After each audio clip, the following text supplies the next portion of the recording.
Gakwe nshaka kukwibariza akantu. Ariko menye unyemera. Erega nkunda kubuza utuntu tw'ubwenge. Burya uranankunda se? Ndakwemera mu tuntu twawe kabisa. Ariko Kevin, ubwo se kuki utari warabimbwiye?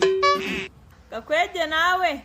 Ariko uzi kumeze nk'aba bakobwa bakunda abahungu, ariko kubibabwira bikanga neza. Abo se baracyabaho? Reba nk'ubu warankunze ukunda ububogari bwanjye, ariko kubimbwira byarakunaniye neza. Wagira ngo ari watinye yuko ubimbwiye nahita nkwanga. Gakwege we? Ye. Uzi ko wanyumvise nabi? Gute se kandi? Njyewe ngukunda bisanzwe nk'umuntu nsetsa umbwira utuntu narinzi nibyo gusa. Gwiki? Noneho umbonyemo Nyagiso. Oya nyine wowe uri kubigira birebire. Ubwo si yaba ari byo uhera umbwira yuko unkunda, ubwo wagiye kubimbwira mbere maze ndibaraguza. Nyine narinzi ko utahita ubitekereza muri urwo rwego. Nta rwego mfite. Aha, ashaka kwe urasetsa.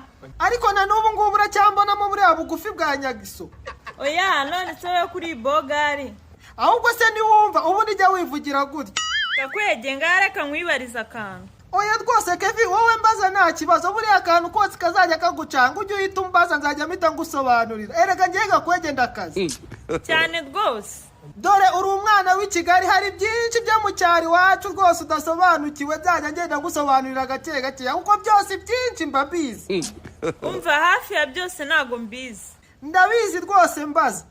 None se Gakwe kubera iki nk'igenda icebe ricuritse ariko amata nameneke? Wowe se ugenda unyara.